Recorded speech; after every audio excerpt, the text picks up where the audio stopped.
I was killing myself to have my family's support with my education. All these kids would come and complain that I have to go to school today. They don't know what they have, or they don't know what is going on outside their country, that what they're living in, it's someone else's dream. So I'm hoping to inspire people to hold on to what they have and also don't care just about themselves, see other stories as well. Hello, hello. Welcome to Tuckered Out with me, Ami Tucker. Today is a special episode because I had the chance to invite two guest hosts to help me out with this interview. They were both so excited to be part of this interview since they have been fans of our guest today. Sonita Alizadeh is an Afghan rapper and activist who has been vocal against forced marriages. Sonita herself was almost sold twice. She first gained attention when she released Brides for Sale, a video in which she raps about daughters being sold into marriage by their families, her greatest inspiration being the one and only Eminem. She actually filmed the video to escape a marriage her parents were planning for her, even though it is illegal for women to sing solo in Iran, where she was living at the time. Since then, she has documented her story in the film Sonita and is now releasing her book, Sonita, sharing her story from the time she fled Taliban-controlled Afghanistan to how she was offered a student visa and financial support to study in the U.S. Her story is mind-blowing. She was so kind and generous and sweet, and truly an inspiration not only for me, but also for my two little hosts as well. Guys, she's one to watch. I hope you guys enjoy my interview with Sonita Alizadeh. How is Canada treating you? Winters can be, I don't know how to describe it, but Yeah. It's very nice to be with family after years. I'm mainly here because of them. Otherwise, I had better places to be. Got it. Well, Toronto's a pretty cool town. It is. I just don't like the weather a lot. Yeah, that's true. And then when did your family get there? Is it recently? They got here 2022, going to be 3 years almost. No matter where you are, it's nice to be with the family. So, Definitely, yes. yes, I understand that. And how old is your sister? We don't know, but she's older than me. So Okay. I think can be a little bit confusing for Afghans because Okay. most of us, we were born at home with no literacy. Families couldn't really document date of birth. So kind of a couple years older than you. 1 or 2, yeah. 1 or 2. Okay. Yeah. You know what? We all say that about our ages anyway, so Yeah. it doesn't really matter anymore. I'm really, really excited to talk to you. I'm based in Dallas right now. I have 2 little girls, 11 and 8. So I was telling my 11-year-old this morning that I was interviewing you, and she goes, I know her. I'm like, how do you know her, sweetheart? Because, they're not on social media. They're not allowed to very little YouTube. And I'm like, how would you know her? She runs upstairs, grabs a book, comes back down. And I bought her this book a couple years back called Rebel Girls. Yeah. Have you heard of it? Okay. Yes. So she was like, Mommy, she's in the Rebel Girls book. I know all about her. She's that's amazing.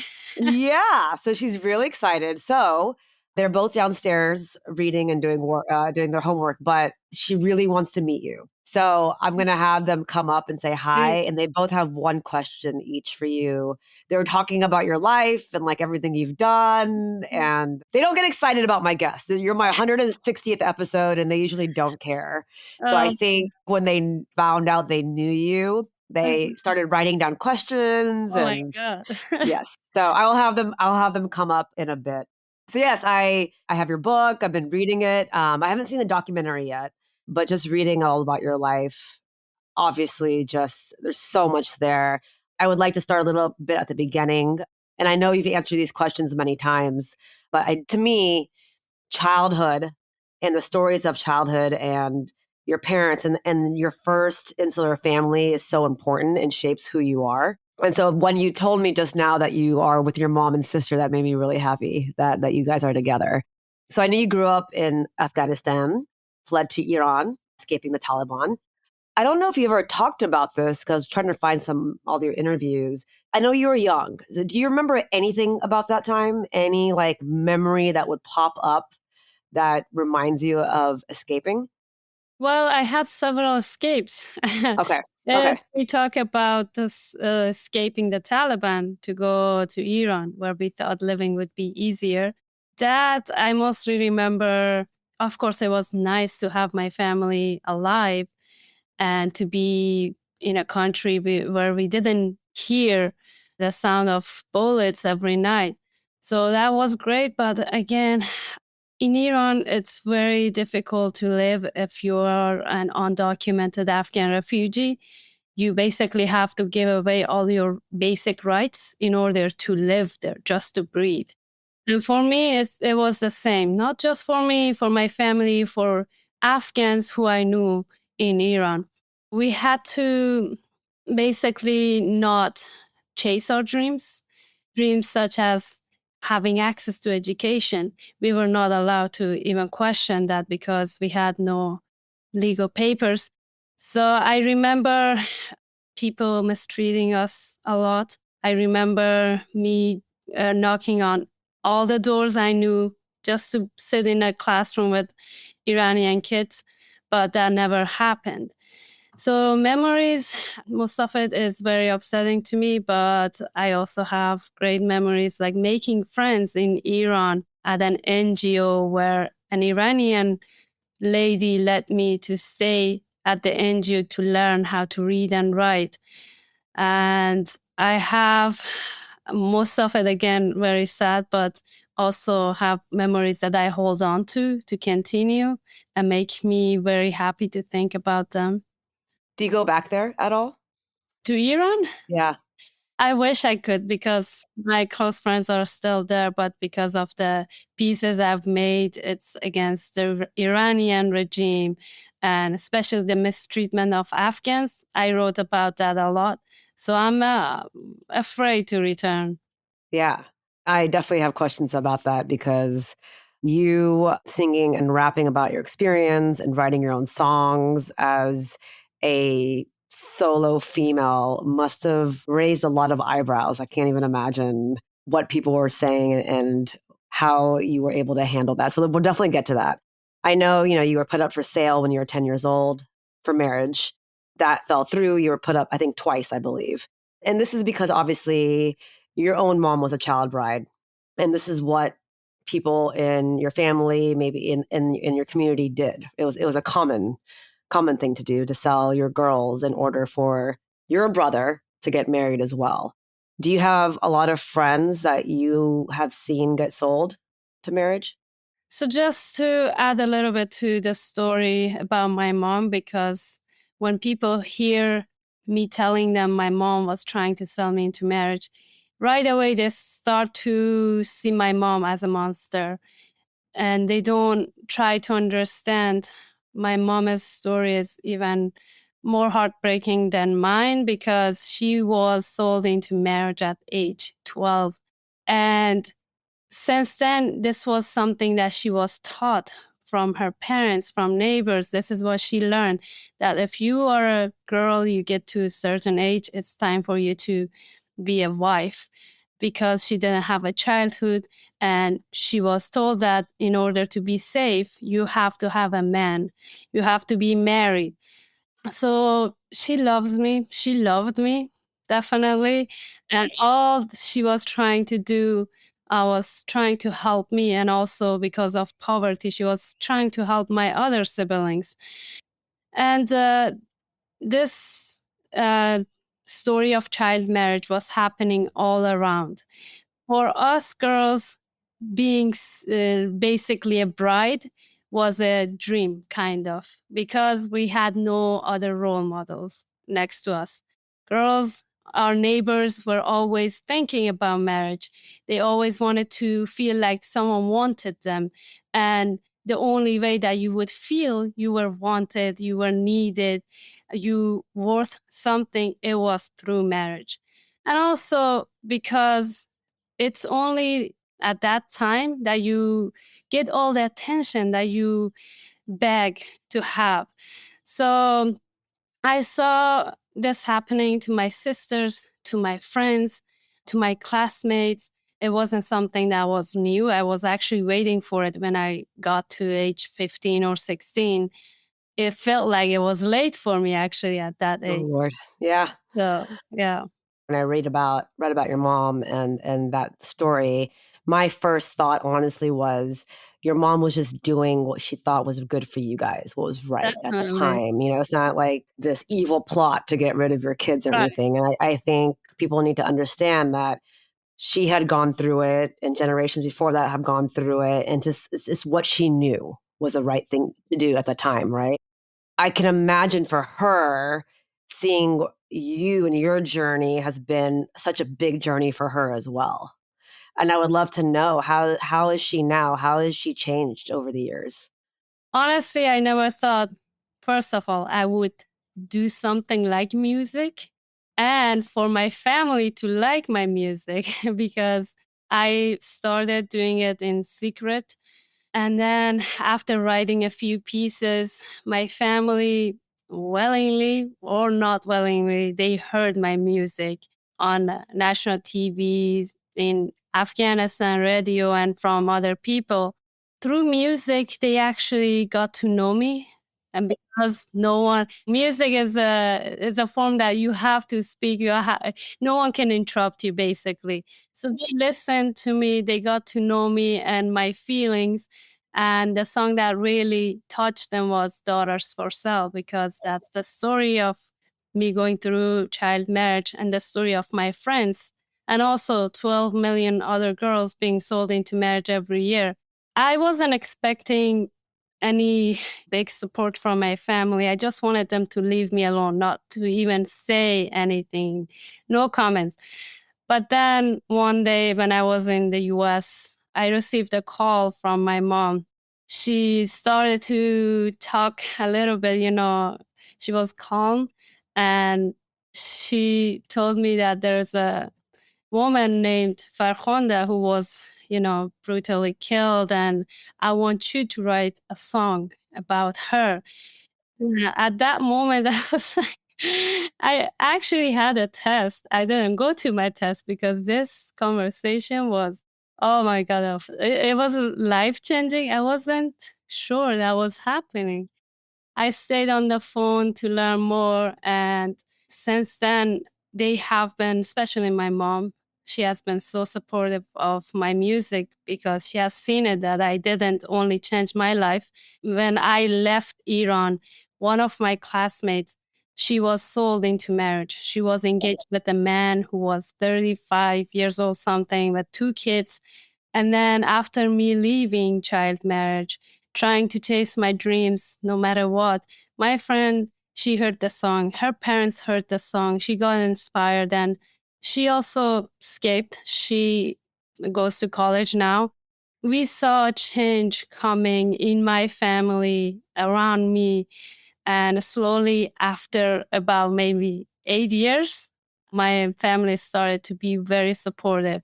And I know that changes like this, it takes time, a long time, because it can be lasting if you take this long and then someone is changing and supporting you, especially with music, because music is haram in my religion. So I feel very accomplished because I have my mom on my side and my brothers. That's amazing. I can't imagine for them how not hard, but it's you want to support your daughter, but going against the grain and fighting what's culturally accepted in the community. I mean, I'm Indian. My parents are Indian. We're Indian American. I was born here. And a lot of similarities, that happened there as well. And so I know how it feels to be in a culture that sticks to what they know and is very like traditional in so many Yeah, ways. they are very traditional, conservative, and suddenly they change. They don't follow the crowd. They follow me and my Yeah. dreams in a way. It was very hard for my mom to deal with all of this because of my relatives. They were not supportive, but Sonita, it's always the relatives. It's always those relatives that give a hard time. I know. Trust me, I come from a very big Indian family, and it's always the relatives' opinions that get in the Always one way. of them wants to control you. I know. You realize it's because they are unhappy themselves. They want everyone to be unhappy with them. And let's rewind a little bit. So I know you had met, I can't pronounce her name, so you're going to have to help me. Sorry, I'm Roxera? She's an Iranian documentary filmmaker. And it seems like when you met her, when you guys collaborated, she helped change your life a bit. definitely a lot. Okay. So So tell me how you guys met and how yeah, from there everything happened. when I was at the NGO in Tehran, I started to look for anything that would help me to get out my anger. Yeah. And many stories, many things that were stuck in my throat. So I was trying to have someone or have me doing it in a way that people wouldn't attack me right away. So I started writing pop music. Then I felt like it was too long and I didn't really feel like I said the whole story. Okay. Then after seeing my friends with bruises on their faces, and I got even more out of control in a way. Well, angry. Got angry, yeah. Very, very angry with myself, with people around me, with the society. So I was at the gym where I used to work. Then I heard Eminem rapping. I got the idea of maybe I should use this form of music because Eminem sounded exactly how I felt, very mad, angry, upset, whatever, all the feelings. I All the feelings, yep. So then at that moment, I didn't even know who he was, but I got the idea that I could use this form of music. So I started writing rap songs. The first one was about child labor. For myself and my friends who came to the NGO, we all worked. And then I started writing Daughters for Sale because of seeing my friends going through being beaten by their families, not being able to sit in classroom. They basically had to give away all their dreams just to fulfill someone else's dream. They became wives when they were children themselves. So I wrote Daughters for Sale to talk about myself and my friends, and Roxara helped me a lot because at that time I didn't know what YouTube was. I thought it was a market or something. So we put together the music video in a room, and I put a bright dress on me with my face half of it bruised because this is how I saw my friends. And then we put it on YouTube the next day. You can't even imagine. I felt Blew up. yeah, it was amazing when she said, "Oh, people are saying this is really good. This is what we wanted to talk about." It was shocking to me because at that time I didn't know other people also felt the same about child marriage because no one else said it. Suddenly, the song was in Afghanistan, somewhere that they are practicing it and it's a part of their religion. It was life changing for me and also very scary. Very scary. I'm like, Yes. how you must have been freaking out scared because I this was is so happy and then I was unhappy. right. Thinking about, first of all, my family. This was the main thing I was thinking about. I didn't want to lose my family. And I kind of felt like this is over for me. I won't be able to see my family anymore because it's all over in Afghanistan. And then I received a call from my mom, my sister. My mom said it was good, but it wasn't like, oh, this was amazing or something. But that simple sentence really made me feel alive. The fact that she didn't say it's shameful for us that you're using music. So because of that song, Roxar and I received an email from an NGO called the Strong Heart Group from the US. So they helped me to get a full scholarship to come to study in Utah. Utah. Wow. Summer, I wasn't really thinking of. I never thought I would end up somewhere like that. Because Yeah. in my mind, the US was something like all tall buildings, like what we see in Spider-Man. Right. New York City. Right. Yeah. Right. But after a while, I started to like it a lot because of the mountains, and I was feeling very homesick, missing my family, and the mountains helped a lot. So when I got to Utah, I called my family. They were not happy. They were like, "Where are you?" They couldn't even guess, or they couldn't locate where America was. Yeah. Did they not know where you were going before you left? I didn't tell them because I knew they gonna stop me, or they Okay. would tell me, "You have to take your brother with you. You Yeah. cannot Yeah. travel alone." So I did not tell my mom or my brothers. I only told my sister Zia that I'm Okay. going to the US for school. She was so happy for me from the beginning till now. She has been my closest best friend in this process. When I got to the US, I called my mom. Obviously, she was upset, but it took a few weeks for her to just talk to me. And the first things that she said to me was that make sure not to hug guys, boys. It's against your religion. Don't eat pork or don't drink wine. That's all Yeah. she said. That was it. Aw. Well, she's a mom. She's Yeah, gotta make sure you're following, yeah, yeah. what But she knows. I'm so curious. What about your dad? What about your father? Was he saying anything? he passed away when I was around maybe 10 years old or Oh, I'm sorry. something. Okay. So it was just your mom, head of the Mom household. and 4 brothers, Okay. Got which it. means Got it. 4 fathers. Forefathers. Yeah, I can imagine that they had their opinions as well. How was your transition to the US? Was it hard to live here or was it just a relief? It felt like freedom, complete freedom at the beginning, but I miss my family so much. I couldn't handle it. And the fact that I couldn't speak English, it was only hi, bye, I'm a rapper. That was all I knew. We only had one Afghan girl who graduated right after I got there. So I felt very alone. And sometimes I had to isolate myself, which I regret.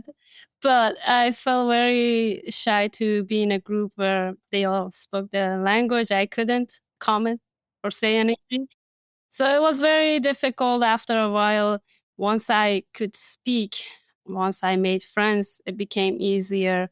And I loved it.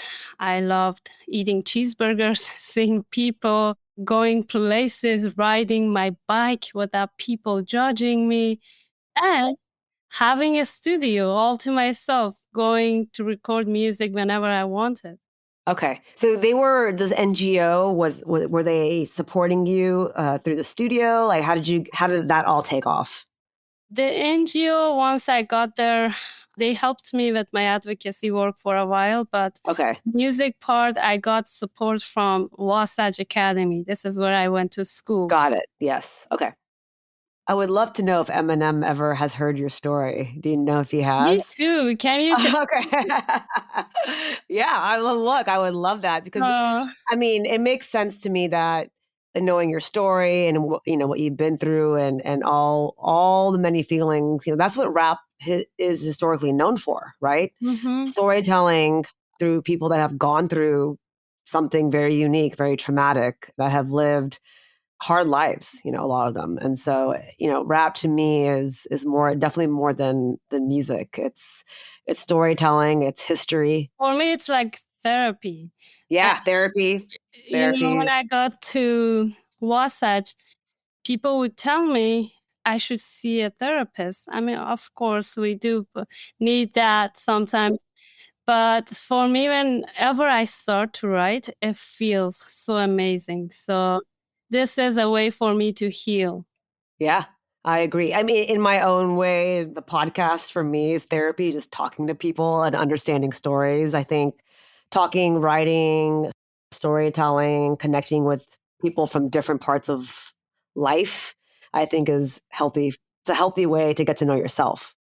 I also saw or heard in one of your interviews that you wanted to become a lawyer to help women Well, so tell me about that journey. Is that happening? I know you're currently at school in New York, or no? Is that not right? I graduated in 2023 from Okay. Bard College, Right. did my major in human rights and music. I got a Rhodes Scholarship to continue my education at Oxford this year. Amazing. I'm, Congrats. thank you. I'm planning to do immigration work, and I'm going to be doing refugees and forced migration for the first year. And the second year, I don't know what I'm going to do, but Okay. eventually I want to be involved with legal aspects of immigration. So I'm hoping maybe I can continue this at Oxford, if not coming back to the US. So law is something I eventually want to do, Yeah. because through you can do advocacy work, you can make music, but for lasting change, for something to really take place, you also need to have a understanding of legal work. And to be able to execute it. Well, the beauty of all of this is you can do it all. You don't have to pick one thing anymore, right? That's how Uh-huh. I feel like a lot of people have so many different titles. So, Mhm. and let's talk about the book. Sonita, the book came out. I know obviously it's about your story, fleeing Afghanistan, the child marriage stuff. What I think is really cool, and also, by the way, I listened to, I watched a lot of your YouTube videos this morning, all your songs. What's really cool about the book is that there's a QR code that you can scan and listen to your music. But what else? Tell me more about the book. What would you like people to know? The reason that I wrote this book is because it's not just my story. To be honest, if you talk to any other Afghan girls, woman, you might find something similar in my story and their stories. One day I was asked to write a paper for my class, human rights class. And then I didn't have the paper. I didn't write it. So I kind of cheated. I sent a chapter of my book. But at that time, I was just writing for fun to get it out and to feel better. I sent a chapter to my professor. Then at the end of the class, he asked me to stay. We talked a lot, and he was like, "The way you write, I can feel the dust. I can trust your voice." And then he encouraged me to write more, because when his daughter heard about my story, he said it's inspiring. Yeah, 100%. Yes. So I decided to continue writing it, especially after the fall of Afghanistan. I thought we need to talk more about the real face of the Taliban and what really women go through, and the fact that child marriage robs you from your childhood and your future, basically. Your voice is gone. Yeah. Everything, yes. And so in this book, I went through so many things I didn't want to, but I had to, because I wanted to share with the readers from the age I was maybe 5 or 6 years old till now, until seeing my family after 8 years, and all the great changes I see in my family and in myself, growing a lot. And also has music in the book. So we have 4 pieces. One of them is Daughters for Sale, which I already shared, and 3 of them are original pieces that I'm not gonna tell you what they're about. Okay. So you have Okay. to wait. I saw Stand Up and I saw Pave Your Way and Daughters for Sale, of course, on you. Those are the three that I watched. All very different, by the way. All very Yeah. different feel, different music, different. The videos were completely different feels. Really, it was good. It was awesome. I was showing my daughters as well. So, okay, but you can't tell us what's in the book. Got it. It's okay. That's So, good. and in the book, we have photos of my childhood, my family. Basically, I'm hoping through this book, people can have a basic understanding of what's going around, not only in their countries, because a place like in the US, There are people who want to help, but they don't know what's going on.